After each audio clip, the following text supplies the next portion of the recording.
This is a recording of Worsted Virtual Knit Night, hosted by Aimée of La Bien Aimée, Julia Taylor, Justin Kim, and Zachary Wilder. Please note that we had some technical issues with cameras and views of the audience recorded via Zoom. Most of the session is recorded in gallery view, which means you will see the hosts, our panelists, and a few guests. The sound is intact, so it's very comfortable to listen to the audio.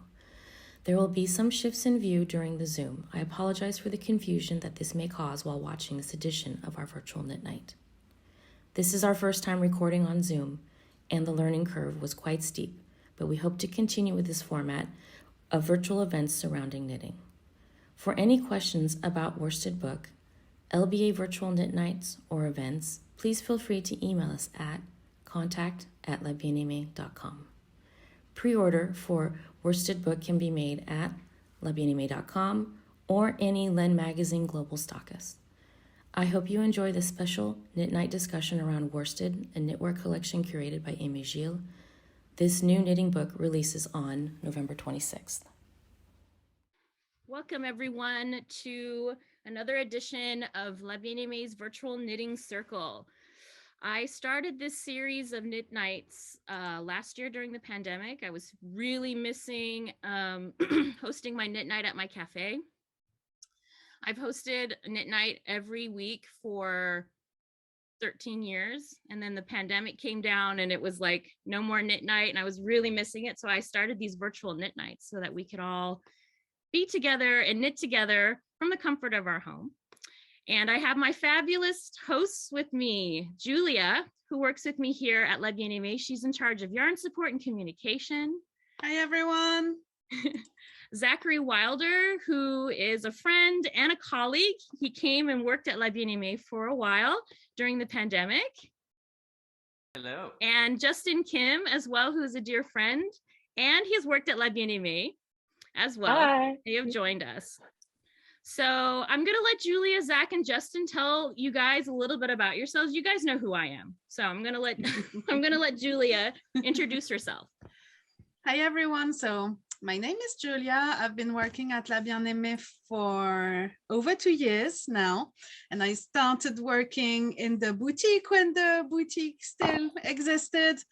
And I really loved it. And then when the pandemic happened, then I asked if I could join the team in the atelier, and that's it. I answer color advice emails, and I send emails to the designers we work with, and I really love it. It's my dream job, so I'm really happy to be here. And also, I've worked on the Worsted book with Aimée for the past year, and it feels like such a huge accomplishment now that it's real, it exists, and like we're gonna get to share it with everyone soon and knit from it together. And I'm just so, I don't know, filled with happiness.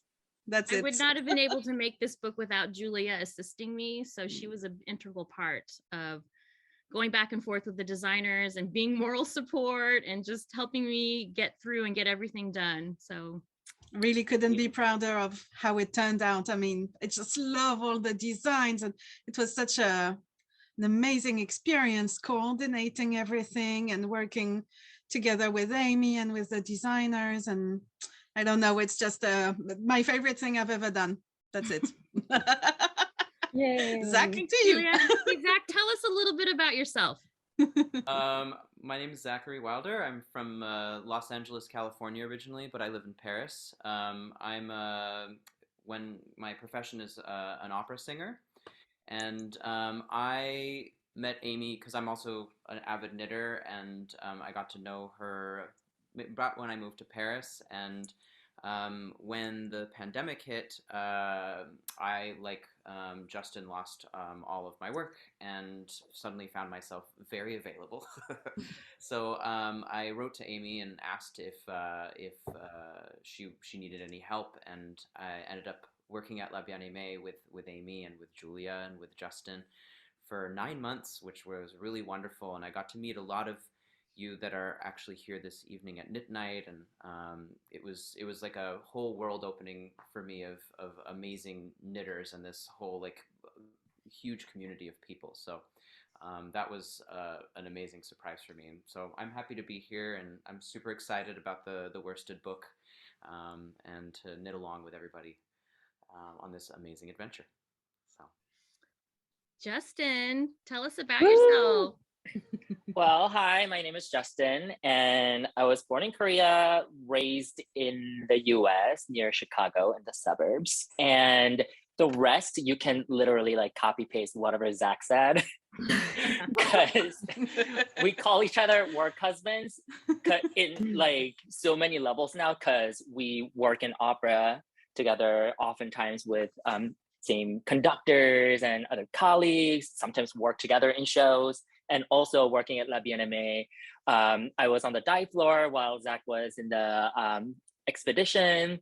And yeah, I'm super happy to be here. And I love the fact that like this virtual knit night has become like one of my favorite new traditions at LBA, for which I feel like I'm like a poster boy, because when I am not working in opera, even before the pandemic, like I would go do shows with Aimée, and like my social media is basically just plastered in LBA. Also, if you look at my suitcase when I'm traveling around, like half of the stickers are just LBA, LBA. So yay!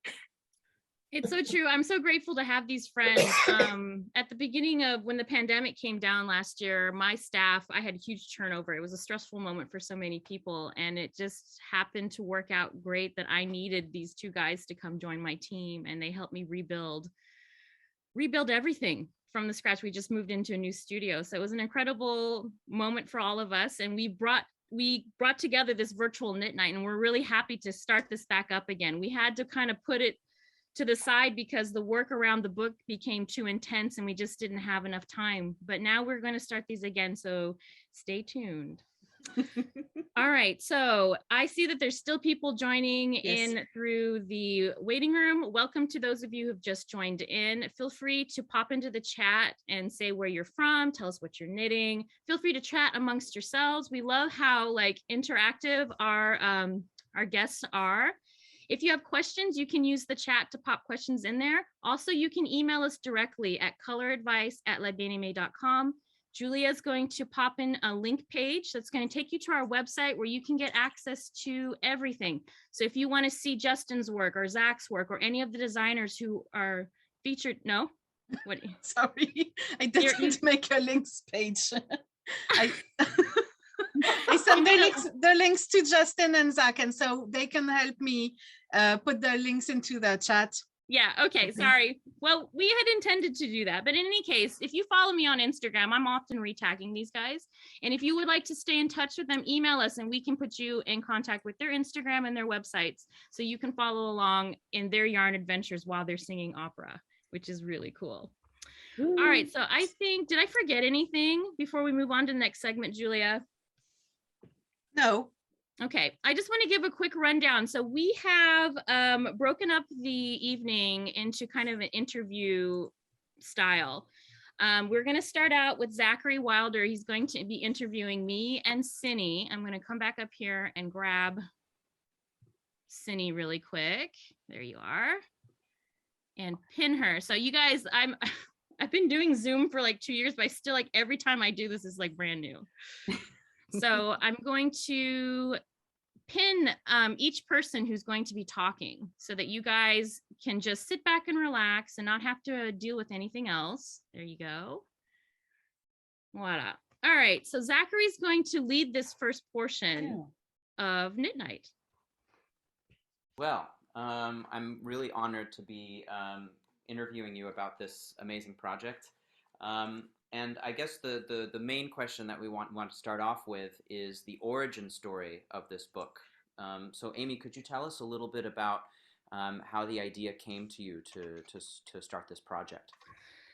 So I had just guest edited Pom Pom magazine with Stephen West during the beginning part of the pandemic, which was an exciting project to work on because it really helped me anchor myself in my work.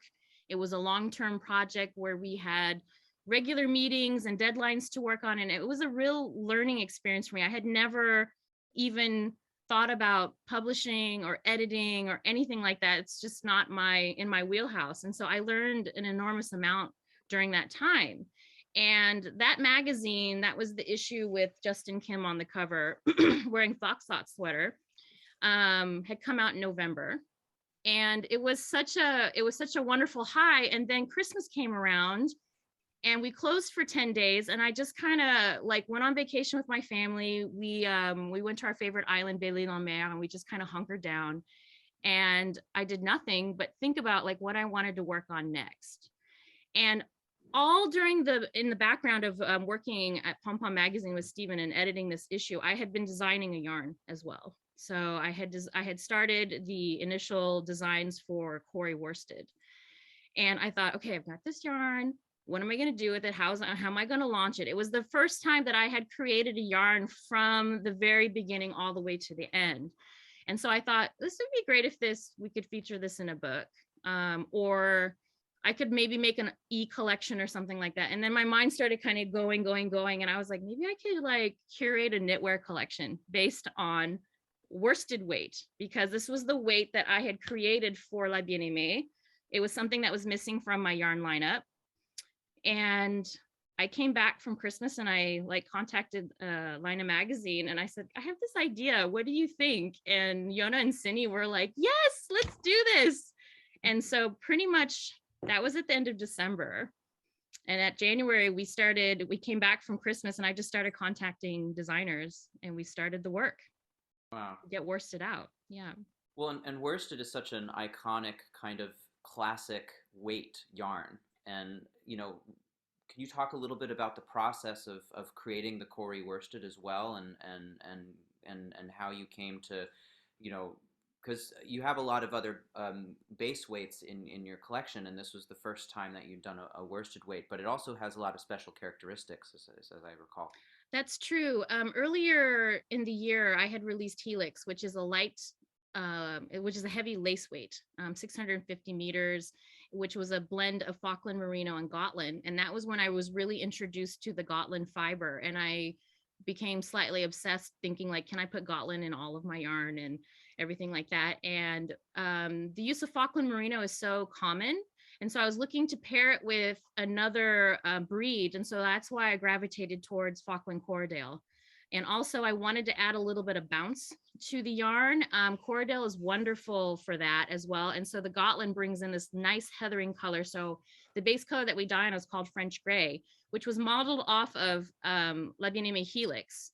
So I had it I had it spun to the same colorway, and that's the base color that we dyed all of our colors on. Oh, that's really cool. And so when you're going about, trying to create this collection, essentially, you had to go about also kind of collaborating with different designers and choosing them. And one thing I found so remarkable about the whole collection is that it feels like a collection, but you have a real diverse group of designers. How did you go about choosing the people that you wanted to work with? Well, for this first book, I kind of reached out to designers that I've already worked with. So the first designer I reached out to was Andrea Mowry. We have worked on several sweaters and other collaborations. And when I pitched the idea to her, she was so gracious and said yes immediately. And that was wonderful to have a friend joining this adventure. And then I went on, and it was the same story with Stephen. I just happened to be talking about Stephen about this. And then it just happened that I asked him to be in the book as well. All of the designers I've worked together with, other than Sylvia Watts Cherry and I think Nora Gone.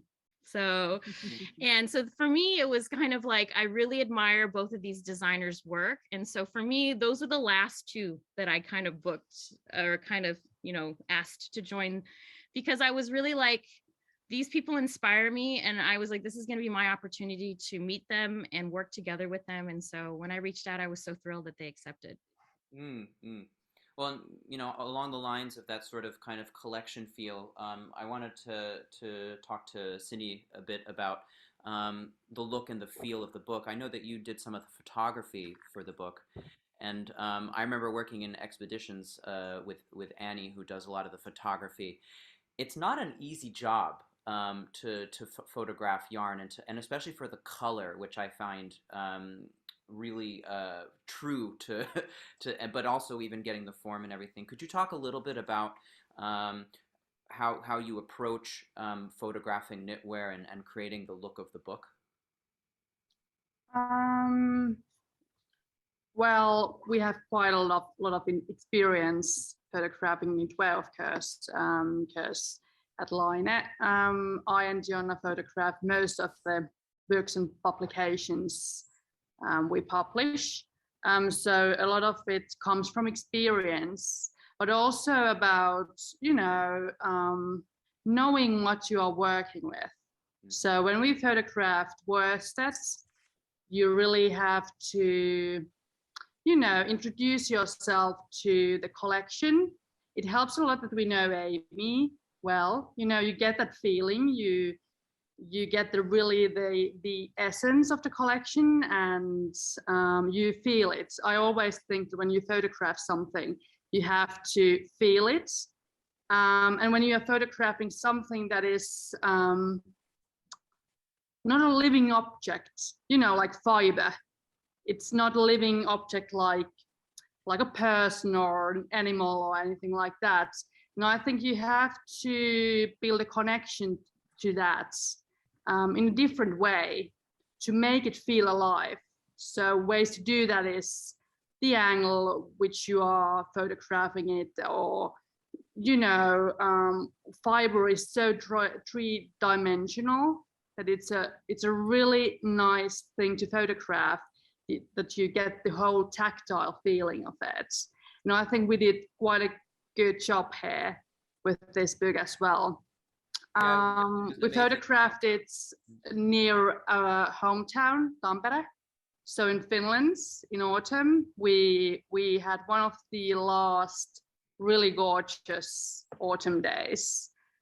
We had a beautiful lights, great models, a knitwear collection that's so beautiful on its own that we really felt that we didn't have to do much else than, really doing honor to the work that all the designers have done with their designs. What Aimée has done with Cori worsted, which is an exceptional yarn, one of my and Jonna's absolute favorites, and the colorways. So really doing our best to make the collection that Aimée has curated and that the designers have created to really make it shine, to do it justice. Yeah, I think I found what was remarkable, because I've seen all of the. I'm actually wearing one of the sweaters from the book. I see some people asking about that in the chat, but that the photography really looks like the garments, which is rather difficult to do, I know. So really kudos to you for that. Were there any particular challenges in working on this book? I know that for during this period where sourcing materials and all that sort of stuff is difficult. Were there any particular challenges specifically in making this book? Well, I think initially we thought about Aimée, right? We thought about doing the photography in France, the whole of it. Yes. But then because of the pandemic, we weren't able to do that. So we decided that, okay, we are going to shoot the designs on the models here in Finland. And then Jonna is going out to fly to Paris to photograph Aimée, to photograph you at Atelier. Yes. Because it's not just about the designs. It wouldn't be the same book without we had to have Aimée in it. We had to have the feeling of Paris in it. So that was one challenge, and we needed to rebook the flights Yeah. really short notice. We had this one window of opportunity. It was like literally 5 days, and Yona jumped on a plane, flew to Paris. It was when Finland was allowed to fly to France, actually. And so we just decided we're going to shoot this at the studio where the Corey worsted is dyed. And so in the book, you'll see images of me in my dye studio. Obviously, I don't dye yarn and wool sweaters, but you get an idea of where the Corey worsted is being made. And it was a very special moment. Yeah. Wow. And then actually, at the moment, we haven't run into problems during the pandemic what comes to material sourcing until now. So until this autumn, basically, paper is suddenly really hard to get. And also with this book, we had some issues about materials, getting them in. So some things took longer than we expected, but it's now here. It's here, so all is good in the end, and it looks stunning. It all worked out. I mean, it worked out. Yeah, I mean, it doesn't. The book looks like it's put together so beautifully, and you wouldn't know that it's. But you know, sometimes you got to roll with the punches, which we discovered with the Pom Pom magazine as well. Yeah. For the photography, but absolutely. Well, that's everything I wanted to cover with you guys. I think we should turn it over now to our fabulous designers. Yes, absolutely. Before we jump into the next session with Justin, who's going to be interviewing, I would like to give you guys a quick sneak peek of the book. So I'm going to put on my tabletop camera here, and I'm going to flip through the book really quickly so that you guys can have a first view of worsted. So it's a beautiful hardback book with the fabric cover on the outside, and in my favorite color of all time, La Bien-Aimée yellow. I opened the inside and it's got Winterfell blue in here, which is an incredible color that I love. And so we'll just do a quick flip through here so you can get a feel for the book. It's a small format book. This was something that was really important to me because I wanted you guys to be able to take your knitting book with you in your knit bag if you're going to knit night or if you're traveling. I often like to travel with my knitting magazines or my knitting books. And so here we go. I'm just going to have a quick view of all the patterns.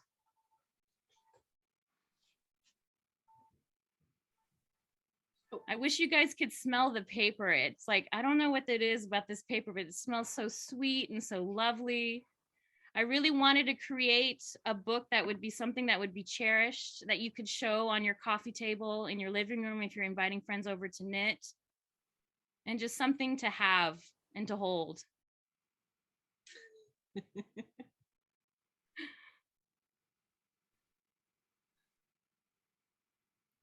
So there you go. That's your first view of worsted. The official release date is next Friday, and we're going to start shipping books out so that everything arrives on time. All right, let's jump on over to Justin.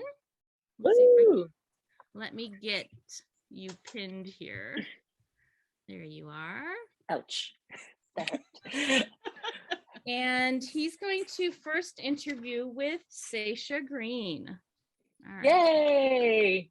Hi, Seisha. It's super nice to meet you. And let me pin Seisha really quick. Yes. There she is. There we go. So please tell us where you're joining from and what your design in this book is. So I am joining from New Jersey. I'm born and raised in New Jersey. I'll probably die in New Jersey. My design in the book is called Soraya, and it's a half pie shawl that has nups, and it's got cables. And the inspiration for the design, also Amy showing the swatch, the inspiration for the design kind of came to me from the color itself. I literally like fell in love at first sight with this color, coquelicot, and I thought, you know, it kind of reminded me of romance And, I was thinking Bridgerton, and I love that. I just, immediately thought, some nice, big, juicy cables would be pretty. And so that's kind of, the start of it, and just swatching. And I'm happy with how it came out. I hope you're happy with it, Aimée. I love it. I absolutely adore it. Especially, we don't see this in the swatch, but you used a special technique. And I had not heard about this, shadow cables. Yeah, I think that's a typical name for shadow cables. They kind of mirror each other in one of the panels. I think that's I don't think I made that up. I think that is. Let me swap my camera around here. Okay, you guys, I feel like I'm brand new at Zoom. This is really, I'm like, what is going on? It's going great. There we go. Okay, so we can see the shawl here. The problem is with my camera, I cannot zoom out too far. So let's see if we can spotlight this for everyone. There we go. So here we are. So we have the top part where, like, Seisha, if you want to talk about the shawl here, because you were explaining it earlier, and I can show you. Yeah, so it's traditional half pie shawl construction.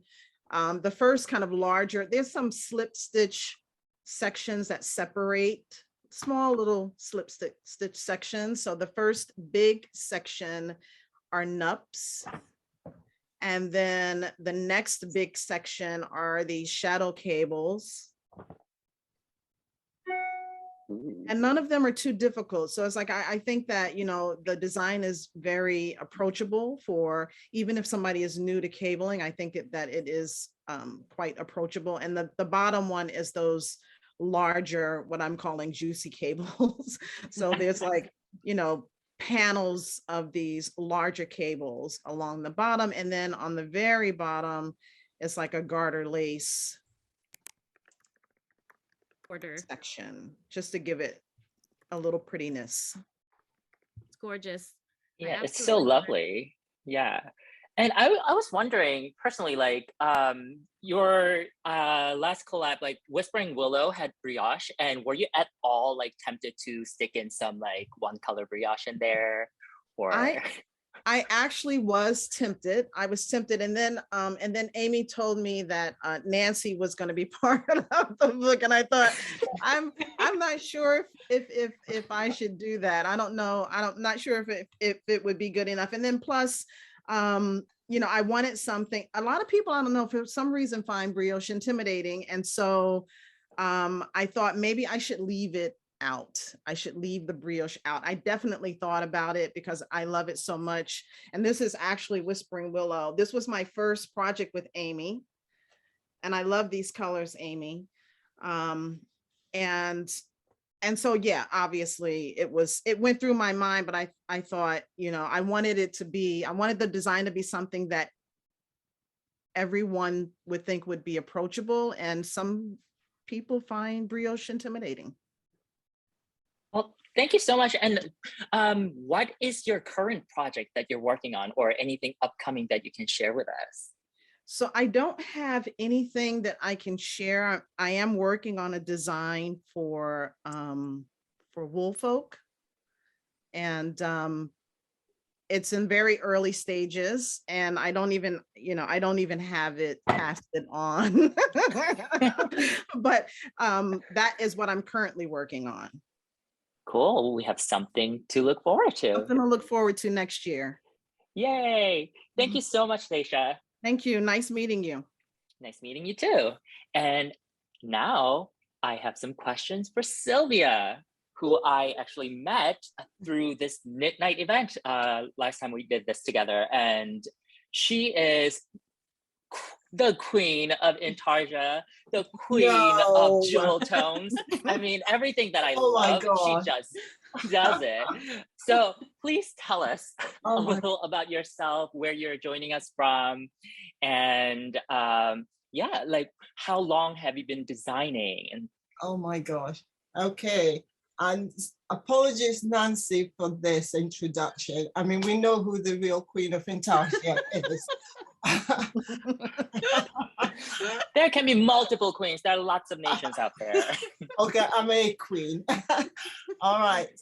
So I'm Sylvia Watts Cherry, and I'm here from, well, North London in the UK.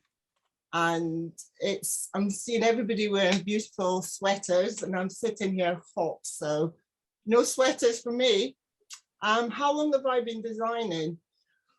Officially or unofficially? I've knitted for quite a long time. I've been knitting since the 1970s. In terms of designing, I think I've only been designing about 4 years. It started off with a knitting competition here in the UK, where it was being televised and I was invited to join. And I enjoyed the process so much, I thought, you know what, I can try and do this. So here we are. So yes, hope that's enough. Brilliant, thank you so much. And please tell us a bit about your design, because we assume that there would be some intarsia in there. There is. So my sweater and the cowl is the Aimée sweater. And when Aimée approached me and sent me some yarn, I just was so overwhelmed with all the colors. So I knitted up all the colors I liked. I thought I need something with all these colors in it. But of course that was silly and ridiculous. I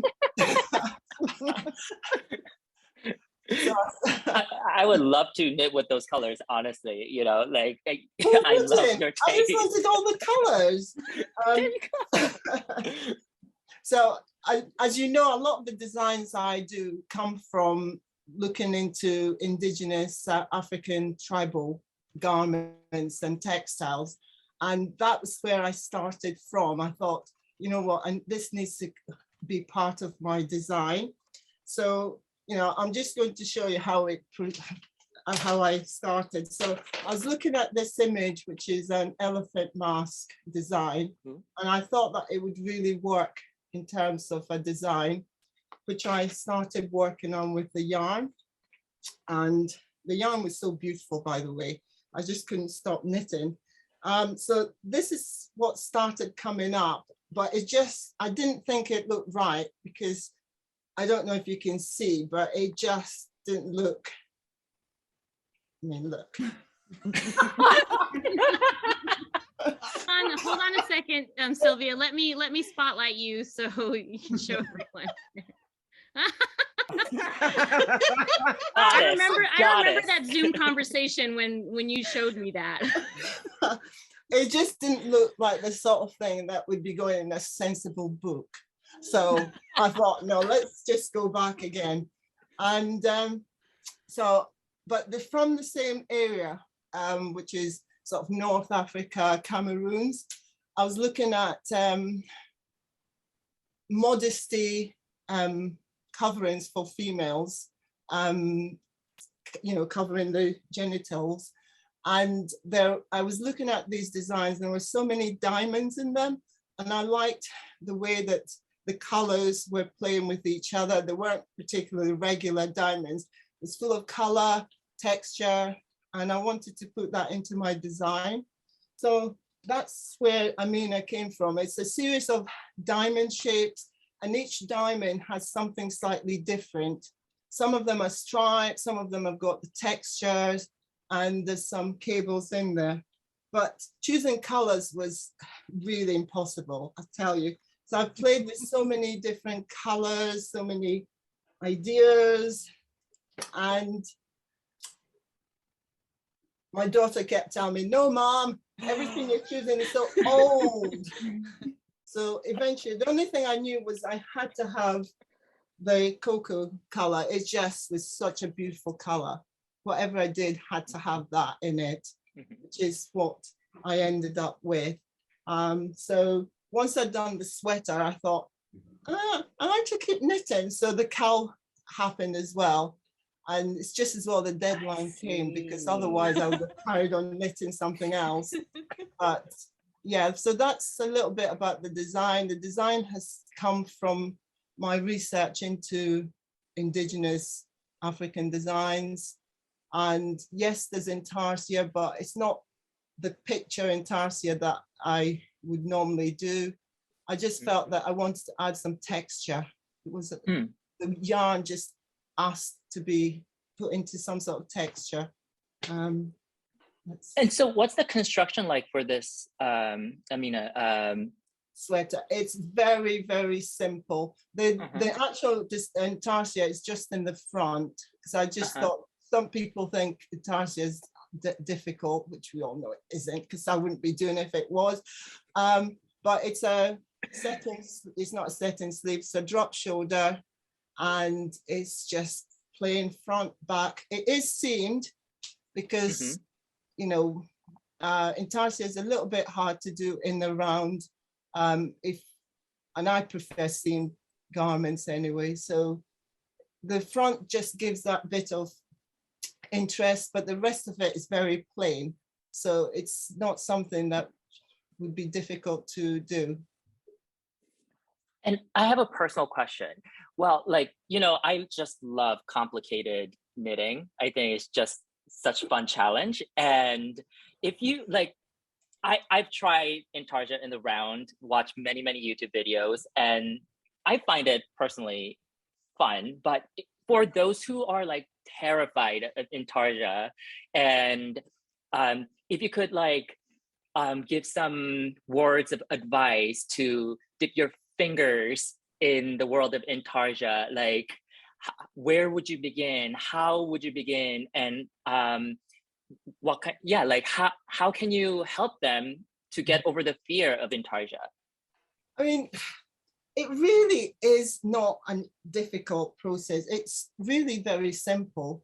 But, you know, I think the most difficult part is making sure you don't get holes in when you change the colors. So once you've mastered that, there really is not very much to intarsia. And, you know, how to get over it, just knit something beautiful. You know, when you're playing with colors, if you enjoy painting, then intarsia is the thing for you, because, you know, for me, it's a way of just painting with the yarn, adding all the colors and scenery or whatever. Or you can do something geometric. I mean, with intarsia, there are no floats at the back. So if you want something which is single yarn thick, then intarsia is the obvious choice. I mean, really, it is the only choice for knitting, for me anyway. Cool. So are you currently working on your next intarsia project that you can perhaps share with us? I can't share anything I'm working with other than, as some of you will know, I've just become a new grandmother. And so congratulations. I'm completely in love with my grandson. He is the best ever, the most intelligent child ever. So at the moment, I'm making Christmas hats, Santa hats. Love it. Amazing. So that's what I'm working on. Future plans is I did knit this sweater, which I can show you, but I've been trying to write the pattern for the last 3 years. And so there's no intarsia. Oh, wow. But that's the one that I'm going to be working on. I'm trying to get the pattern out in the new year. So cool. That's what we're doing. Thank you so much for sharing. You're welcome. Next up is my very, very dear friend, Stephen West. All right. Could you please unmute yourself? AJ Kim. Hi. Hi, Stephen. I love that you're wearing the Sabretooth Power Ranger. Yes, I gave up knitting. I got wiped out from knitting this year, so I'm just wearing t-shirts and taking care of my dog all year now. You're busy with brioche, so yeah. There you go. So, I mean, I'm sure everybody knows who you are, but could you give us a little quick Twitter 300 letters of personal bio? Yes, I'm Steven, everybody. Hello. I'm obsessed with knitting. I've been knitting about 16, 17 years now. And I was just telling, I'm with Nancy in her house today with her beautiful yarn shelves. So we're in the presence of greatness here today. And get used to it, Nancy. Everyone's gonna just drool over you. You should be used to it by now. So I've been knitting a while, and I was just telling Nancy the other day, like, we were just sitting and knitting, and like, oh, isn't it just great? Don't you just love knitting? And I feel that I get that little feeling almost every day. There's some days where you're really like, I wish this project would be bound off already. But it's been about 17 years, designing for 11 years now, starting with a lot of shawls. So those are very dear to my heart. I love shawls because they don't have to fit. And I think of them as swatches. All my shawl projects, they're just swatches, and I record them as a design, but sometimes they're just a stepping stone to get to the next idea. So that's what I really love about swatches, or what I love about shawls. I don't love swatches. What did I just say? That's what I love about shawls. And they often lead to sweater ideas too. So I really love knitting for its just a combination of playfulness. You get that little fashion impact as well. I love the process just as much as the finished object. But if there's no finished object, I'm not going to knit, you know, and there needs to be a finished thing at the end of it. Right. But I love that feeling. So I'm in Cool. it for, that process feeling. So tell us a little about the inspiration for your design in worsted. Yeah, Aimée has it showing that top-down view with those beautiful reds and golds, and Yellow Brick Road is one of my all-time favorite, just one of the first colors that Aimée dyed years and years ago. And a lot of the colors that Aimée continues to do just have a sweet spot in my heart, because I was lucky to be there at the beginning when you all were dyeing those first colors and showing the first skeins. And it's so fun to see the growth, not only in how amazing the techniques have gotten with the LBA yarns, but on how many colors and now these different bases. So the inspiration for this design was the yarn, which is how I start most of my projects. I'm usually a yarn first type of designer, where I have a pile in front of me, and then that depends on what kind of item it is and how big it is. And if there's a lot of colors, then what kind of color play does that want to become? So Aimée's showing us this sample that has, it's called Knitprovisation, the shawl, and it has 5 colors. So I started by picking out a palette of 5 colors first, knowing that I would do a 5-color shawl because I love shawls. And that's how the design started, was yarn first and contrasting colors. So I knew that it, wasn't going to be a fadey something. It had to be something more crisp and graphic. And one of my favorite shawls I did with La Bien-Aimée yarns a couple years ago was called the Fantastitch shawl. And so I wanted a thicker sister shawl. Yeah, Justin, you got that Fantastitch. Oh, look at that. In those subtle little colors. Super there. subtle. I mean, such wallpaper, wallflower kind of color palette right here. Yeah, so I love that Fantastitch because that was one of the designs where I just cast on and I make up the sections as I go. I call it knitprovising.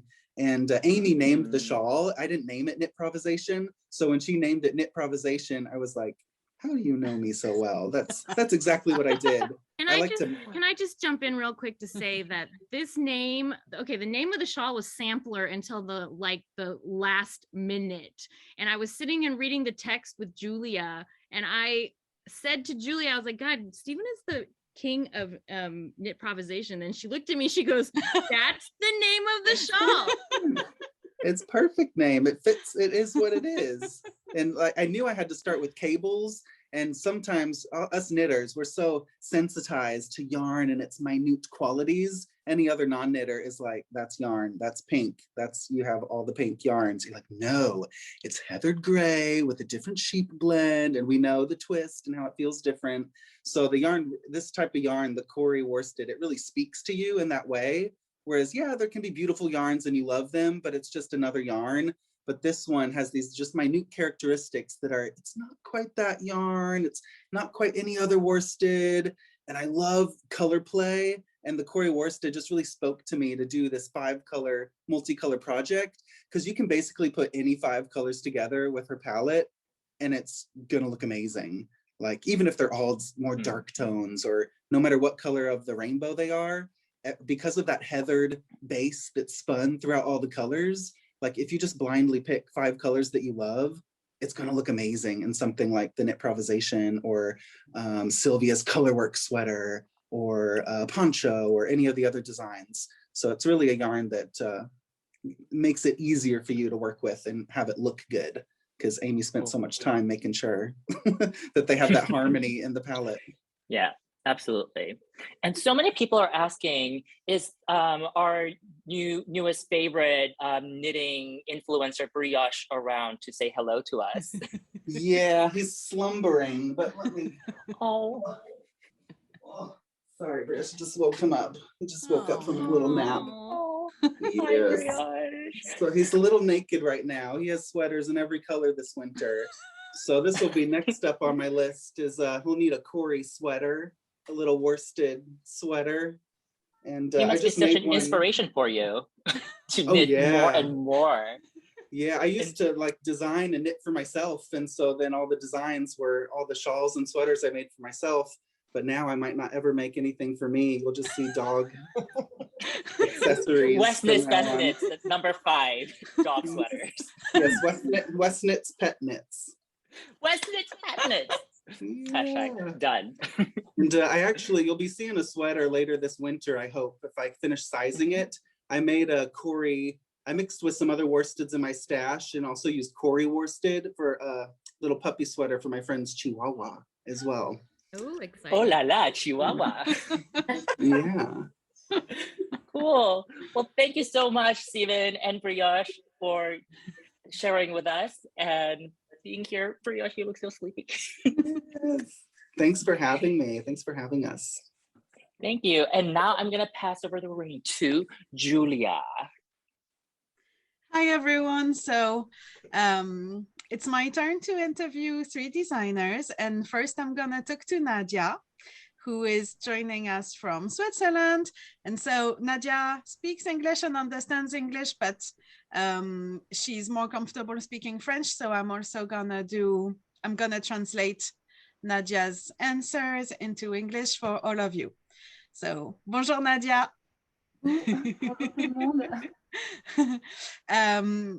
So you and Aimée have been working together for a very long time now.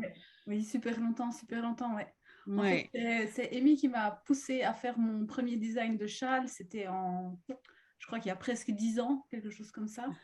C'est elle qui m'a dit, mais si, tu dois le faire, tu peux le faire. Et puis, c'est là que ça a commencé une collaboration qui dure encore toujours maintenant. So Aimée is the one who really pushed you to design, and she really encouraged you to design your first shawl, and this is how you started collaborating, and you've been collaborating for 10 years now, and every year you design your birthday shawl using LBA yarn. Ça, c'est le grand moment de mon année. En fait, la première fois, ça a été une coïncidence. En fait, on a décidé de faire une collab de châle et puis c'est tombé on l'a publié pour mon anniversaire. Et puis de là, on s'est dit que c'était une bonne idée. On fait ça toutes les années. C'est vraiment un super rendez-vous pour moi que j'aime beaucoup. So at first it was not random, but coincidence. A coincidence that your first shawl design in LBA happened to release on your birthday, and then you both thought how amazing it was and that it was so perfect, and so every year now you do this, and so I forgot to ask you to introduce yourself. I'm very sorry. Could you just say a couple of words about where you're from and how long you've been designing? Alors, je viens de Suisse, dans la région francophone de la Suisse. Ça fait 12 ans que je design environ. J'ai commencé par des habits de bébé parce que, en fait, j'ai commencé le tricot avec mes enfants. J'ai 6 enfants. Donc, c'est comme ça que je suis entrée dedans et puis ça s'est développé. So Nadia lives in the French-speaking part of Switzerland and started designing 12 years ago. And at first you designed baby sweaters clothes. and baby knits because Nadia has 6 children. And so she started knitting for them. And now you also knit for yourself. Yes. And all of us. Yay! So now I would like to talk about your design, Azucena. which is the one that Zachary is wearing. And we've been getting so many questions in the chat about it. A lot of people have been asking, what is Zachary wearing? Well, he is wearing Nadia's Ça lui va design. super bien. Je suis trop impressionnée de le voir. Il est super Oui, beau, quoi. it fits him really well. And it's the one you knit for your size, for yourself. Yes, It's ouais, yours. c'est le mien, ouais. Le même taille. I love it. So I would just like to talk about Azucena a little bit and where your inspiration came for this design. Au départ, c'est la laine. En fait, Amy m'a envoyé des photos des couleurs qu'elle avait. Et puis moi, le truc que je préfère, c'est essayer de faire des combos de couleurs, quoi. Donc, le jacquard, c'est vraiment super pour ça parce que, en fait, c'est des combos, quoi. First, you were inspired by the yarn because the colors really spoke to you, and what you like the most is picking colors, and color work is just perfect for that. So, yeah.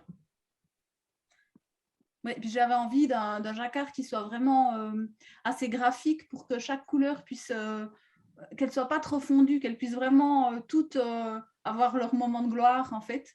Et puis, je trouve que ça fonctionne bien. Très bien. You really wanted to choose to design a color work pattern that was really crisp, so that all the colors could really have their moment of glory and shine in this design, and it really worked out really well. And so I also wanted to talk about, because we went to our first in-person event in a couple of years last month, and we went to Lyon to knit it, and you came with us, which was amazing. And so at that event, we brought all the swatches from the worsted book, and we also brought Azucena, and it was the first time we were showing the swatches to people. And your design is the first one that we showed in person, and that was a really great experience. Ouais, c'était vraiment super de voir les gens qui découvraient tous ces swatchs aussi. Moi, j'ai pu les voir quand j'étais trop ouf.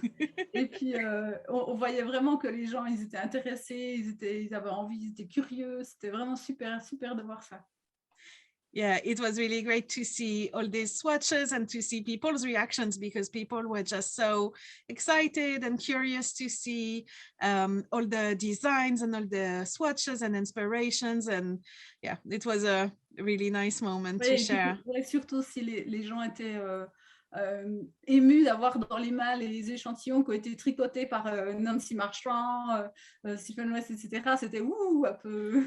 Yes, it's true. People were really almost emotional, really happy to hold in their hands the swatches that have been knit by the designers they admire, Nancy Marchand and Stephen West. And it's true, because in this project, Amy asked every designer to knit a swatch and to send it back to La Bien-Aimée.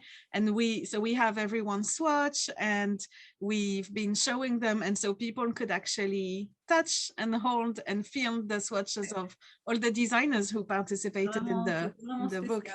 Wait, it was a special moment. It was really nice. And so I also wanted to talk about quickly, because Azucena is not only a pullover, but it's also a cardigan. So could you... C'était l'idée d'Aimée de faire un gilet. Au départ, moi, j'avais jamais fait de patron avec un stick, donc j'étais un peu... Et puis Aimée, elle sait y faire, elle sait dire là. It was Amy's idea at first. She's the one who insisted to have Azucena as a sweater and as a cardigan, and Nadia had never designed a sticked pattern, so it was really a first, but look, it came out so well. It looks amazing. Thank you so much, Nadia. Could you please tell us what you're working on at the moment? Or... Alors, là, maintenant, je tricote un bonnet tortillade de Isolda. En fait, c'est un tricot... Là, je peux montrer un pull qui va sortir en janvier, qui est tricoté en La Bien-Aimée en Gilliatt, coloris Nadia. Un pull, je sais pas si on voit So bien avec this is des a sweater that's going to be released in January that Nadia designed using La Bien-Aimé's Gille base Ouais. in the colorway Nadia that Aimée developed for Nadia. Ça, c'est début janvier. Right. I was going to say début January. No. Beginning of January. It's really lovely, Nadia. Thank you so much. Merci. Thank you so much for joining us. That was really, really nice. And now I'm gonna ask Q to join me. Hi, Q.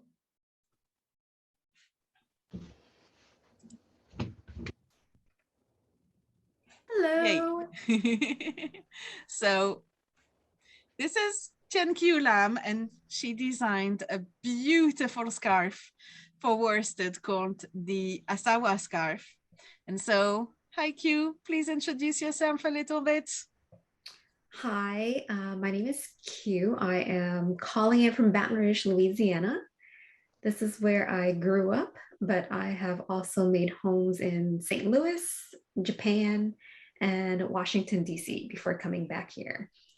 I learned how to knit in 2010, published my first designs in 2015. And then for a few years, I was busy doing other things, and I started designing again in 2018, I think. Well, thank you so much for joining us and for being with us. And it was such a great experience working with you on this book. I have to say, you were the first designer to send your swatch, the first designer to send your sample in, and the first designer who had their design proposal. And it was really great. And I think you sent a design proposal that was so detailed, and you wrote a text about your inspiration for this design. And it's so precise, and just when Aimée and I read it, we were so interested. It was so interesting that I really want to ask you about your inspiration for the Asawa scarf. Who is it named after? So the Asawa scarf is named after Ruth Asawa. She is a Japanese American artist. She works in a lot of different media, but some of her most iconic work are these sculptures that are made out of wire. They look like they're knitted, and they just create these beautiful shapes and shadows in whatever space they're in. And I should have grabbed my Ruth Asawa book so that I could show you all. But unfortunately, it's on the other side of the house. I popped a link. But I encourage all of you to look up Ruth Asawa and her work. And with this, so one of the things I love about her sculptures, what she calls form within a form sculptures, is that it really makes you consider both positive and negative space, and also how the relationship of the object with the environment, the lines versus form versus shape. So in the Asawa scarf, there are 3 major elements: cables, garter stitch, and reverse stockinette. And I wanted to design something where all of the elements had a chance to shine, especially garter, because for me at least, when I first started learning how to knit, I learned garter stitch. Absolutely. It was wonderful and I loved it. And then I got seduced by cables and lace, and I didn't do much garter stitch for a long time. And I would say in the past year or so, I've been revisiting the garter stitch and incorporating it into a lot of different designs. And that's what I really love about this design, that all of the elements just come together beautifully. Yes, it's such a beautiful scarf. And so you made, your sample was the small size in Dawn, and we had our sample knitter Cecilia knit the second size in Yellow Brick Road. And very recently we had the third size, the big wrap knit up, and we decided to have it knit up in neutral fade, and so it starts with French gray and it goes into avoine and then bone and then high garden and then sandstone, and so it's all these really muted tones, and it looks so lovely. It's just this huge scarf, you just want to wrap yourself in it. It's amazing. So we're gonna publish a blog post about it to explain how we did the fading and wear so that people can reproduce it, because I think like you could knit it in really neutral color and have your perfect accessory, but then at the same time you could have very bright scarf, and yeah, it's a really, really nice design. Thank you. And Corey worsted is just such a beautiful yarn, and it was perfect for this. It has a beautiful drape and luster. It has great stitch definition. So it was a real joy to work with. Yeah, and we needed a beautiful cable scarf in worsted. Absolutely, it's just so beautiful. Thank you so much, Q.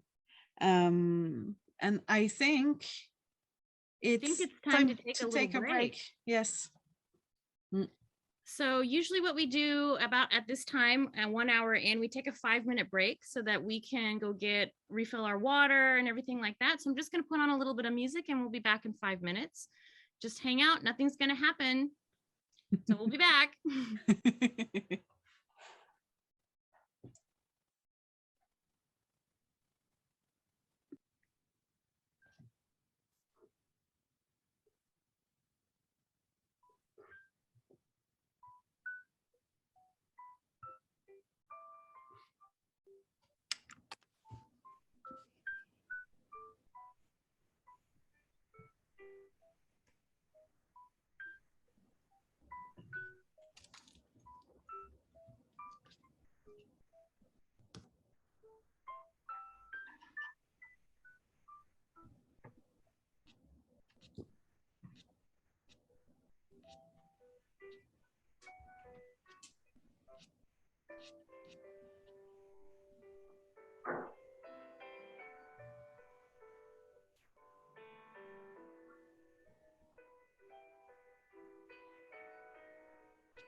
everybody.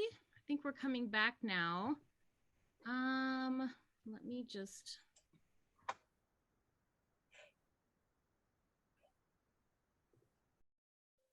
Okay, hold on a second. Let me remove this. Have some people joining in. Just 1 second. Okay. I think that we're back now. Yes. And we're going to continue with our session. Let me flip my camera on. Sorry. I feel like I'm doing this for the first time again. All right. Hi. Hi, everybody. All right. We're back from our break. And we are going to go into the next interview with Julia and Maxime. But I'm having a hard time locating Maxime. Maxime, if you're in the audience, can you raise your hand? I pinned Maxim up to the top. You should be able to see him. I'm here. Hi. Salut, Maxime. Hello. Bonjour. Yay. Fix that. Okay, because I was like panicking because I was like, where did he go? Found him, no problem.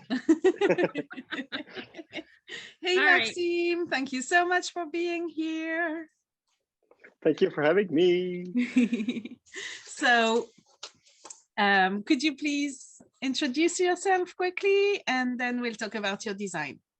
Yep, I'm Max. I'm located in Montreal. Today is actually on and off snowing outside. So winter is Yay. almost here.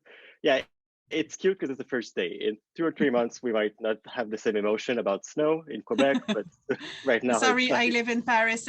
If we have 2 snowflakes, it's like, yay, winter is here. Yeah, snow make the news for you. For us, it's Yes, like, absolutely. that's nothing. I'm the co-owner of Boutique Les Garçons with my soon-to-be husband, Vincent. I love to say that because it's brand new for me. Congratulations again. I've been designing I started, I think, 2 or 3 years ago, and I've been knitting for 5 or 6 years. My main career is a children's books illustrator, so I like to merge the illustration style with my knitting, which is why I often have like some bold graphic or even like for Fox Egg sweater that I made illustration directly on it. This is my passion, the stranded color work. Yeah. Well, that's exactly what I wanted to ask you about because Justin, are you here? Hi, I'm gonna pin you up. There we go. Because Justin is wearing Maxime's yesteryear's sweater. And that's actually your sample, Max. I see. It's the one that you knit yourself. Yeah. It fits Justin perfectly, of course. Well, And so you've also modeled the one we did with Pom Pom. So I think absolutely. we are about the same size. So you Yes. actually get 3 sweaters each time.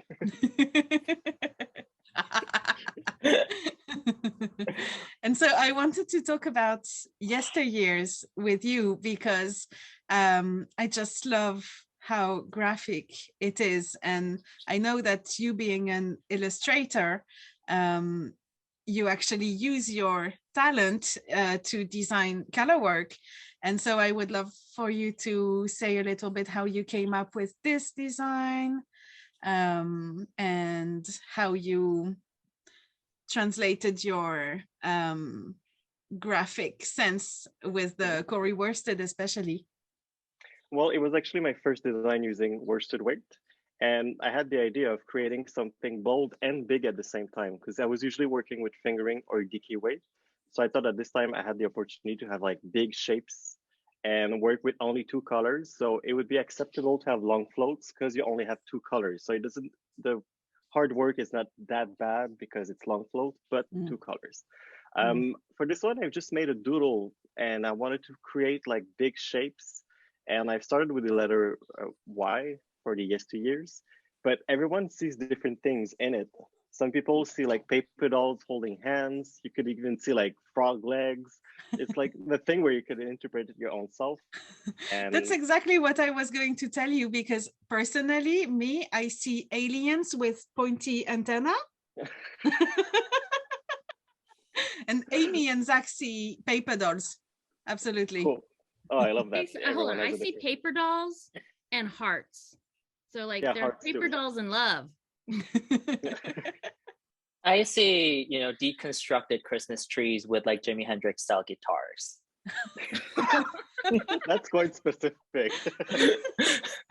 But they're here. What about you, Zach? What do you see?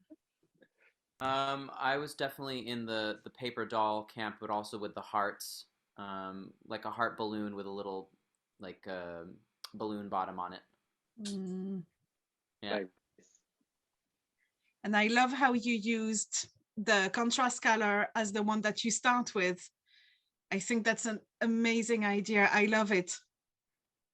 Thank you. And the more I design, the more I think of my sample, but how others will be able to knit it.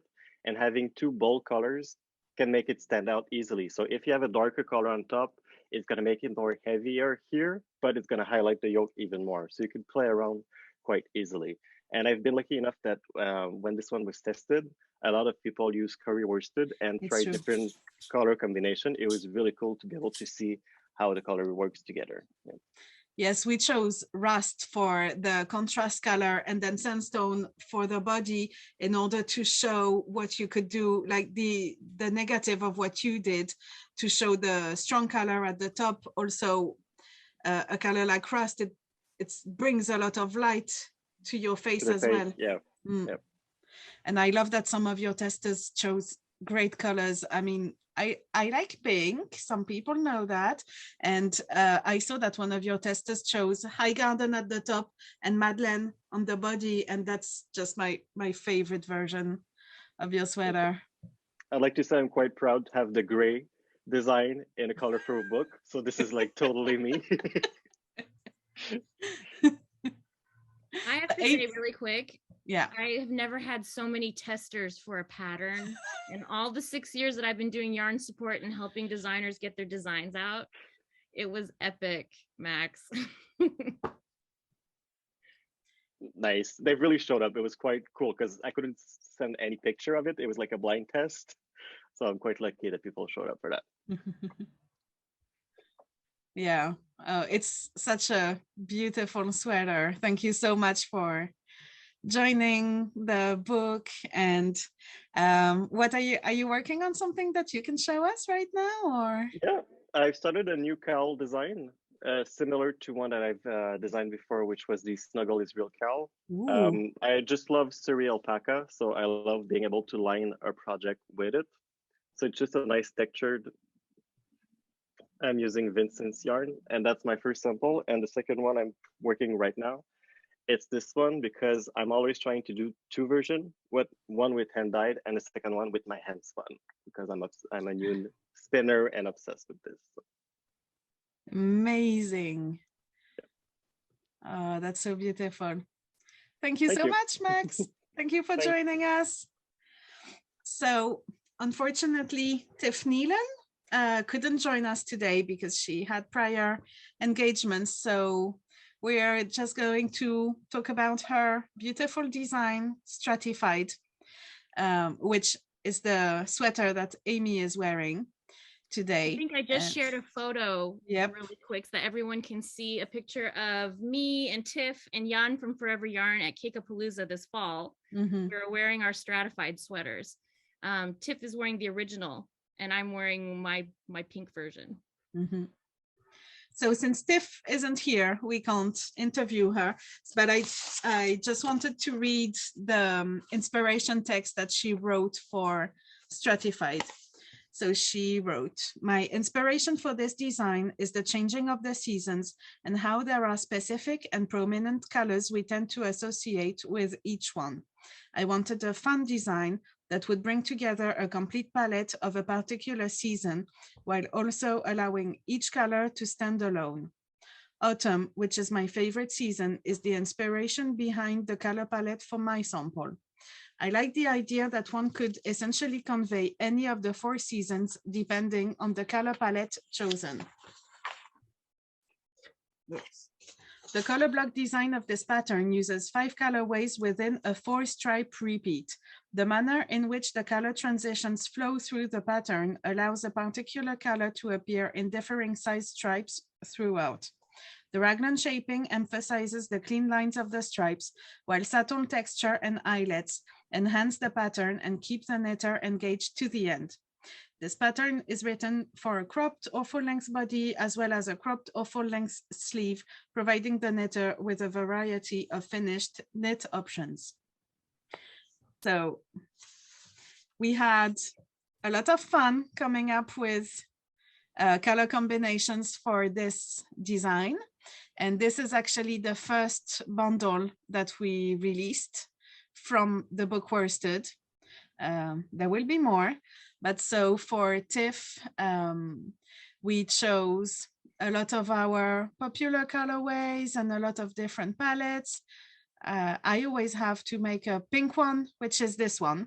So it's a mix of the pinks and the purples. And along with Stratified, Tiff designed a hat to use the leftovers from the sweater, which is really great. And so this is the Strata hat, and it's a mix of color work and slipped stitches, and it uses a different main color than the sweater itself, so you can really play with your yarn and use your color combinations in a different order than on your sweater, which makes it really fun and is also a really smart way to use up your leftovers. So this is the neutral pink version, which has a mix of light pinks and neutrals, and the dark color is Moria. This is the blue bundle, and it has Aimée Gille as the main color, which is a color we just recently released on Corey Worsted. Yeah, it's a beautiful sweater. Aimée has been wearing hers a lot. And I love this one. Yeah. Obviously, I knit it to my cropped length that I like to wear over my dresses, so I can access my pocket really easily. Bracelet length, you can really modify this sweater to the max. It's a great design. Mm-hmm. So we have bundles for it online right now. And yeah, I look forward to knitting my own in the pink bundle. Well, thanks so much, Julia, excuse me. I think that it's my turn now to ask questions. All right, let me pin myself here. And I'm going to start out with Andrea. So let me come up here and find Andrea. There you are, I see you. Hi. Hi, Andrea, how are you doing? I'm good. I'm gonna warn everyone that my kids just got home from school. That's okay. So they could come and say hi. Yeah, hopefully they won't come and scream hi, but we'll see how it goes. I'm gonna pop my tabletop camera on so we can look at your swatch and stuff while you're talking. So there you go. So I approached Andrea, like I said earlier, she was the first designer that I approached for this book project because I just wanted to bring on a friend on board, and I thought this would be a fun adventure. And I had just finished knitting the Winter's Beach, and I absolutely love that construction. So when I asked Andrea to join, she said yes. And I wanted you to tell me a little bit about this design. So yeah, tell me what was the inspiration for this design, and also there's something very particular about the swatch that I would love you to tell everybody about. Yeah. So yeah, I was very, very honored when you emailed me and we got to have a little Zoom. There's always something just really special about getting to work with your friends. And we had recently spent some time together in the past year before the pandemic started. And I would say more than anything, you are the inspiration for the sweater. Aimée and I both have a love of linen dresses and tunics and things like that. And yeah, I think that maybe other people might be able to relate, but not leaving my house much to travel and teach and do all these things, my relationship with my clothing has changed over the past year, where I have really been paying attention to how my mood shifts with what I wear. and what I end up actually grabbing out of my closet every day, and what's really easy to wear that still makes me feel good all day long. So cardigans like this one, I can put on with most things in my wardrobe. They're great over a dress. And yeah, I love, it has my favorite things. So it's texture, pockets, of course, because I think every sweater should have a pocket, and baubles, because if I can put a bauble in it, I probably will. I can't guess. I'm like, wait, what do I need to tell you about the swatch? Oh, it was what you wrote into the inspiration. I'm sorry, I put you on the spot. You said something about, I don't have the document for me, but you could use the swatch for the inside of your pocket. Oh, okay, yes, that's helpful. Thank you. I was like, what did I do with the swatch? So one of the things I love about this style of pocket in a sweater is that you start with the pockets. So your pocket liners are the first thing you knit. So you can just use those as your gauge swatch. And then if you've got gauge, you just knit one more and you put those aside until you reach the hemline goes up, and the top of the hem of the bottom of the sweater, the pocket gets laid right into there. So then you just get to throw your swatch right in. So no waste. You know, I think one of the main questions I always get is, did you include swatching amounts of yarn in the yarn quantities?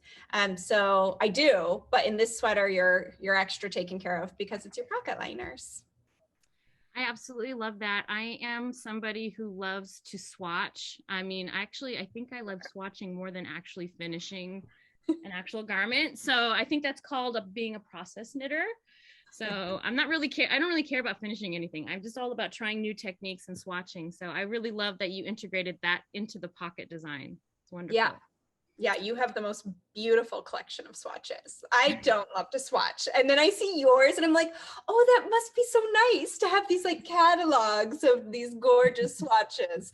So they're beautiful. Well, I like kind of get myself interested in swatches. I keep a nice little notebook. I write down everything. I have a date so I can actually go back and be like, oh, I knit a 4.5 on this. And actually it's like kind of a diary of how I was feeling at that time too. Because sometimes I'll look at my gauge and I'll be like, wow, it was super tight. And then I will look at what time of the year it was. And I was like, oh, there was a lot of stress going on right now. So I was knitting really tight.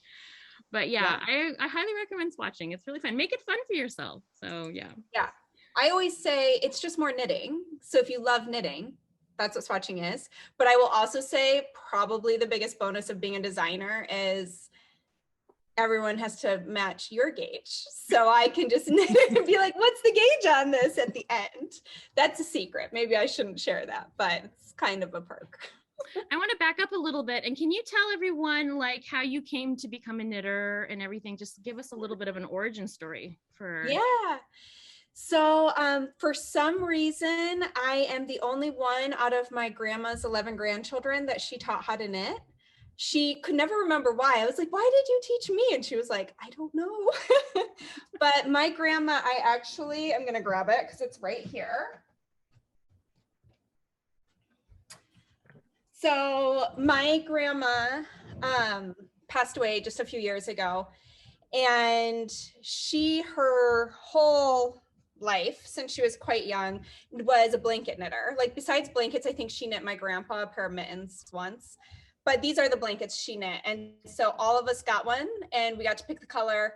And we would spend hours braiding the fringe while watching TV when we were kids. So I still have mine. So this is my giant, as our friend called them when we were kids, sweater blanket. Oh, lovely. So my grandma taught me to knit when I was about 9. And she literally only taught me to knit. So no casting on, binding off, purling, any of that. So it was basically a giant swatch that lived in like the top drawer of my dresser for my childhood. And when I was a teenager, I was graduating high school, had no idea what I was going to go do with my life. And I used to love to go to the bookstore downtown where I lived and go to like the craft section. And so I found a knitting book. I got Stitch and Bitch and Elizabeth Zimmerman books, and I retaught myself how to knit as a teenager and just immediately became obsessed. This is pre-Ravelry, so patterns weren't as accessible as they are now. You either had to buy a knitting book or kind of come up with it on your own. So right after that, I moved to New Zealand, where surprisingly with how many sheep they have, there was even less supplies and books and things like that. So I really kind of had my little library I brought with me. So right out the gate, I basically was designing with the guidance of Elizabeth Zimmerman. I tried to be a designer while I was there and failed miserably. There's that story is like way back in my Instagram. If you look through my feed, you can see my failure story.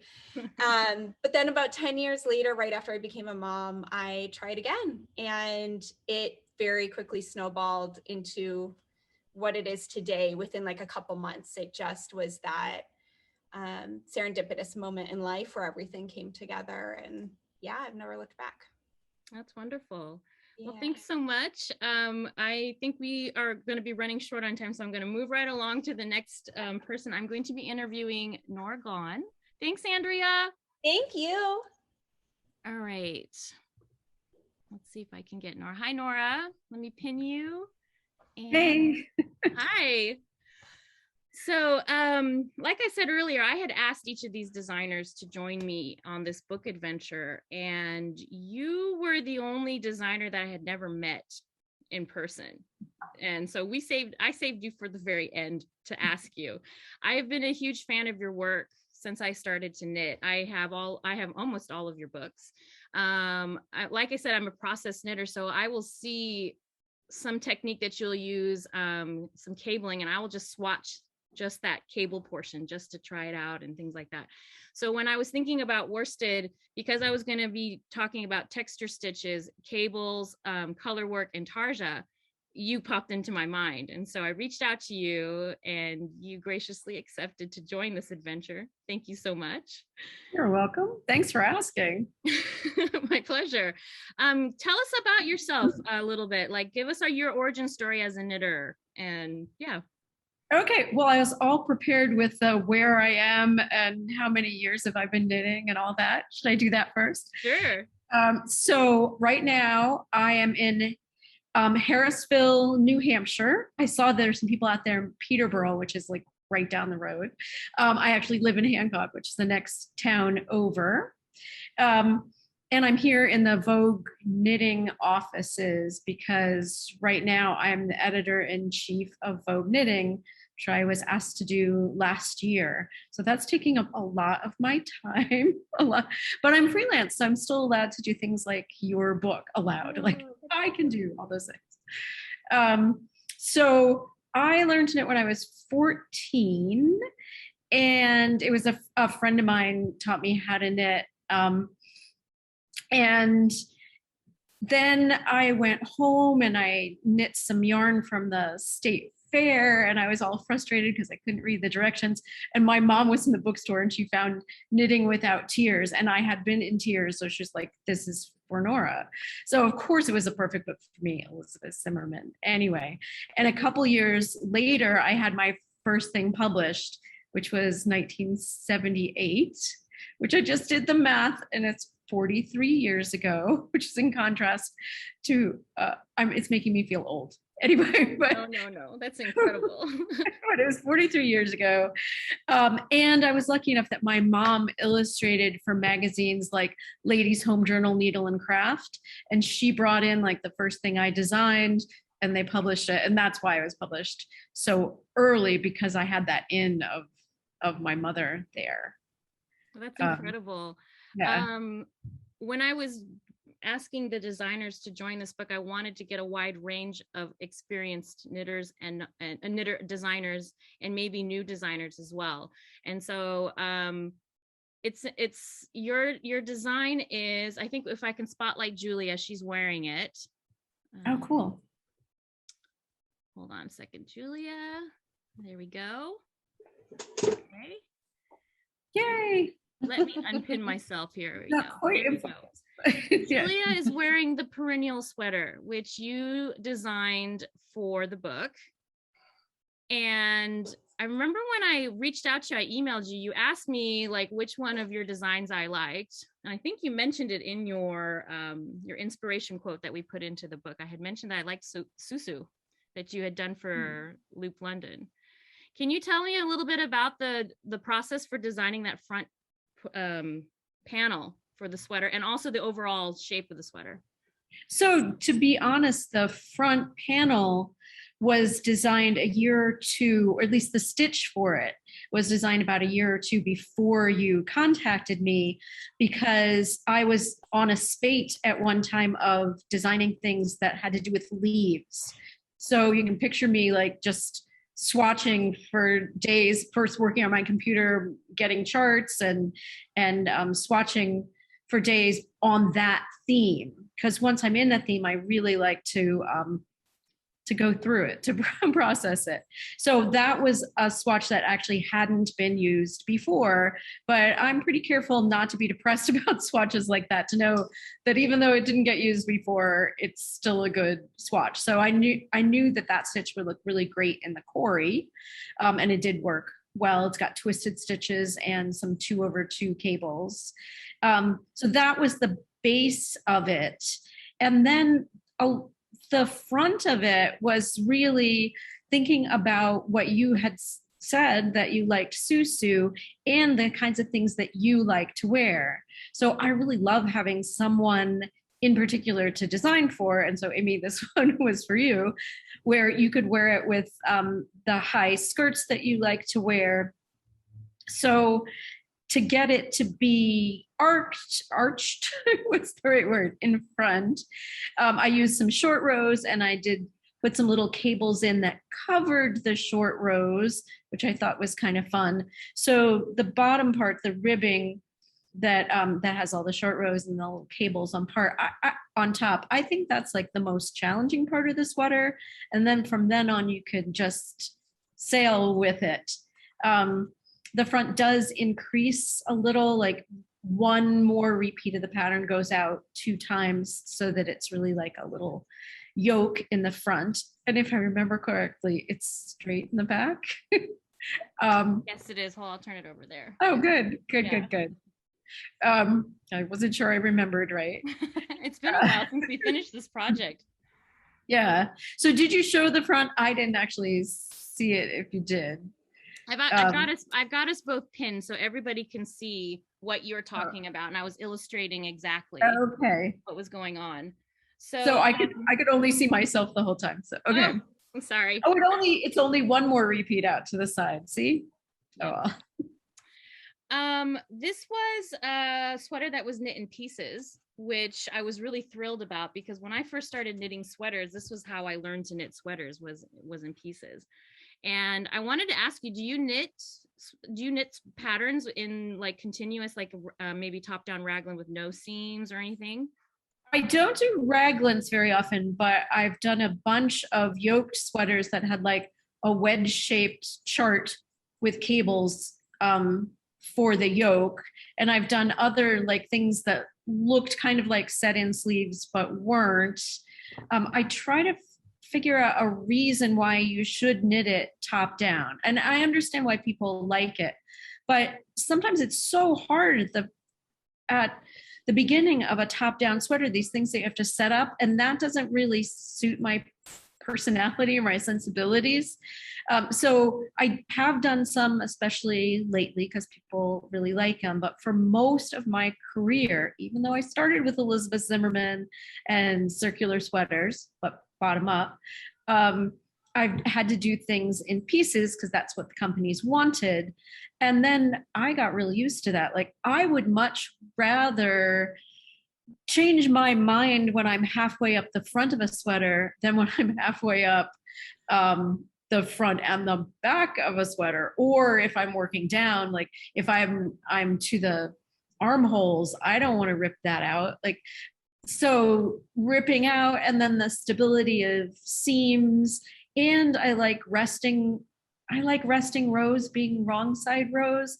I mean, these are just things that I've gotten used to, I think. But especially with cables, I always, there's probably some exception, but I design cables with wrong side rows. So they cable on the right side row, and then 2 rows later, or 4 rows later, or 6 rows later, so that you're never cabling on a wrong side row. So even if I'm knitting in the round, I think of it as wrong side row, right side wrong. Oh, that's fascinating. It makes me want to go back to knitting pieced sweaters. I've kind of gotten, like you said, I kind of got into the habit, the routine of just knitting these like top down sweaters and in the round. And I actually miss knitting pieces because it also makes it super portable. Zach, do you have your sleeves that you're knitting right now? And mattress stitch is your friend, right? Yeah. Like once you learn mattress stitch, it's all golden. It's amazing. It really Yeah. is. So Zach's knitting his sleeves. Did you finish already? This is actually a front panel. My sleeves are in the other room. Okay. But yeah, it is super portable when you knit a sweater in pieces. So you know, and I'm it's for cabled knit sweaters. I think having the resting rows being on the wrong side is always really fantastic. So yeah, I totally agree. I'm a big fan, and I also love the structure that because the weight is carried by the seaming afterwards. So yeah, absolutely. Fantastic. Love your sweater. Thanks, Zach. Okay, I think we're kind of running out of a little bit of time here, so I'm going to move on. Thank you so much, Nora, for joining us in this adventure. Her design is called Perennial. All right, so next up, I'm going to bring forward Nancy. Let's see if I can find you here. I'm having a hard time finding everyone. Let me pin her. Can you pin her, please? Yes. Yeah.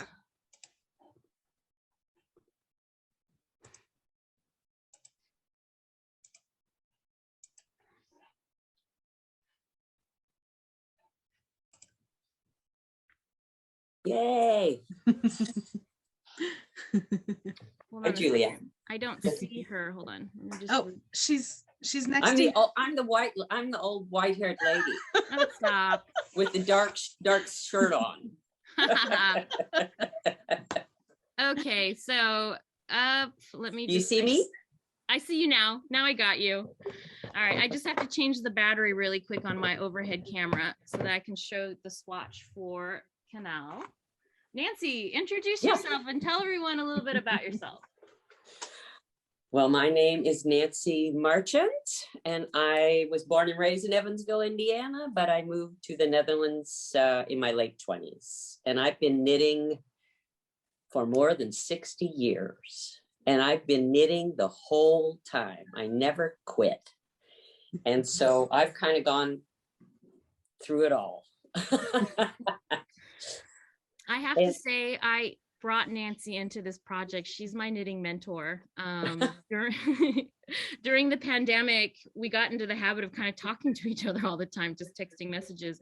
And she actually knew about the book design before it actually happened. And so then I said to her, I was like, you have to be in it with me, please, you know? And I said to her, you can't knit any brioche. Yeah. Rule number one, no brioche. But I was ready for that. You know, I've just done so much brioche, and I had in the back of my mind all these other color ideas. I'd done a lot of intarsia, like when I was younger, and so I kind of wanted to bring that up. And I had those woven sort of images in my mind as well. And so, yeah. So I put them on a lot of samples, and you and I talked through a whole lot of different samples, and we wound up with this one.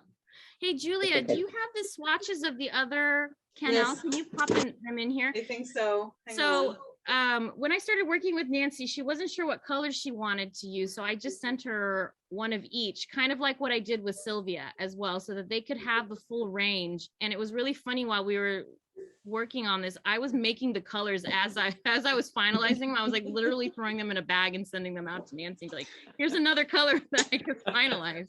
Amy, would you like me to bring you the swatches, or I can bring show the them? swatches over here, and I will. So Julie and I are at the office right now. So she's got her office around the corner and I'm in my office. So that's how we can work without our masks. Here we go. Thanks. So I have up on the screen, I don't know, Nancy, can you see this as well? I can see it. I can see it. Yeah. This is the swatch that's featured. These are the colors that are featured in the book. And then Nancy sent me, I mean, like, I'm a swatch fan. So like when these came, I was like, it was like Christmas. I saw these. And she had swatched all of these different color combos. I swatched more than that. I've got about to come over and see them upstairs too, but Yeah, I really love to swatch. I just, well, that's what I've always done. I mean, when I write a book, I just make, a bunch of swatches. So yeah, So how did swatches. you come up with the idea for the intarsia cables? I don't know. I think you and I kind of got to that. I was working on something a little bit different, more like flat looking ribbon sort of intarsia things. And it wasn't really working for me. And I don't know. I thought of cables and I thought, yeah, I'll just make some colorful cables. I have one too. I'll hold mine up and people can see that too. This is the colorway that I made for myself. Oh, wow. So this is another one. Stephen just had it on and it fits him too. It's a little short, but yeah. That's amazing. Yeah, I don't know. I really like this idea of adding color to cables. I mean, look at all these cables that Nora Gone makes. I mean, and just imagine them in color. It blew my mind when we started talking about it and you were showing me over Zoom. It didn't even cross my mind that you could do intarsia cables. And so I thought that was really incredible. And what I really enjoy about Canal is that you also mentioned in the book that if the intarsia is not your cup of tea, you could just knit it in one color. In one color, yeah. Just like this. And so that just becomes just like an Aran sweater. You could just do the cables on the front. Yeah. We did something fun in the book. We did a tone on tone version, taking bone in the background with avoine and just 2 colors so that you don't have to manage so many yarn bobbins. Yeah. And so tell us a little bit about the construction of this poncho. Well, Nora brought up the, making things in pieces. I mean, I'm old school too. I made everything in pieces to this day. That's how I like to make sweaters. And again, it's just, everything sits from your shoulders and you've got that seam there that's going to hold the shape. It's just going to, keep that sweater, a good fit. And again, if you make a mistake, you're just taking out one piece instead of, 4. But I sort of developed this sort of shape because I used to make a lot of those boxy sweaters, and then you'd always have the shoulder that would come straight up and then it would more or less go straight across and you'd have a neckline in there. But what happens when you wear a boxy sweater like that is you've got all this excess right underneath the shoulders because of, it's not shaped down your shoulders. So I started to develop this sort of shape where it really starts at your arm, your middle upper arm, and it's a strong slant up and then it makes a little less sloped shoulder. And I just like the fit. And I've made a lot of sweaters using this and it's more or less the same sort of shape, but then with sleeves, not so wide, but then with sleeves. And this is what I'm working on now. I know you're going to ask me that question, but you can see this is another cabled sweater. It's the same similar shape in that it's got a bit of a shoulder slope, but then a deeper slope down to the arm. And it doesn't go quite as long as the poncho. The poncho arm would go deeper. This one cuts off a little before that. But this is using the Corey worsted as well. Like Amy said, she sent me all the colors. So I've made, I don't know, a lot of sweaters with Corey worsted lately. You've got that little vest that I made, Amy. Yeah, I'm gonna, hold on, let me grab it. And I mean, it like Stephen said, I mean, these colors just work together. And it's because the base color is a grade color. And so you can just combine any of these colors and they all work. So this was a vest that Nancy has loaned to me. And I'm hesitating to send it back. No, I'm just kidding. I'm going to deliver it to you in person. I'm going to bring it back to you in person. But this is a wonderful piece that she's done. I mean, the inside is just as interesting as the outside. So yeah. I had another question now. It's kind of popped out of my head. Oh, what are you working on right now, Nancy? That's this. This is what I'm working on. Okay. Yeah. Are you going to release that pattern? Well, I'm kind of gathering a lot of these sort of woven and colorful cables. And there's a third technique too that it's a colorful intarsia kind of thing that I'm working on. And I think I'm just going to kind of gather it all together and put it all out at once. That sounds exciting. Can't wait. Well, I got to write it all down. Making it's the easy part. It's writing it down that makes it so hard. Yeah. Well, thanks so much, Nancy. All right, Thank so you. we're thanks. We're coming to 6 minutes before 9, and so my goal was to finish knit night tonight at 9 o'clock. So we won't have any time for question and answer, but we are recording this and we are downloading the chat. Is that right, Julia? Yes. Okay, wonderful. So what we'll do is I think that I will go through the questions and I'll actually put them into my, maybe not my next newsletter, because that's going to be kind of a big job to do, but I will go and answer some of the questions through my newsletter and maybe make a blog post, because you guys have been asking some really great questions in the chat and I really appreciate that. So I'm just going to pin back my hosts here so that we can say goodbye. I want to really thank you. Where are you, Justin? Can someone please pin Justin? On it. There we go. Okay. Thank you so much for joining this worsted themed knit night. We are going to be starting this again. So it will not be on a regular basis. We'll try to do them more often. I mean, we took like a 6-month break, but we will definitely be doing this again, and I will be coming back with my hosts, and we will have another knit night very soon. Worsted book has arrived in the studio Today. Today we got a surprise delivery. We weren't expecting it. I was expecting it to come on Monday. Yeah, Justin's got his copy here, and let me just pop my camera back here so you guys can see it really quick. And we're super excited for this book to release. The official release date is next Friday. And so if you've made a pre-order with us, we're going to start filling those orders next week. All the copies coming out of my studio will be signed, and we will be getting those shipped out to you ASAP. So if you have any questions about worsted, please email us at Color Advice. And we will be also having a dedicated pattern support email for worsted as well. I'll be writing a newsletter and a blog, and I'll be announcing all of that on social media as well. So thank you so much for joining. I hope to be able to see you soon in real life, but for sure we'll be doing this again virtually. Have a great weekend, everyone. Bye. Bye, everyone. Bye.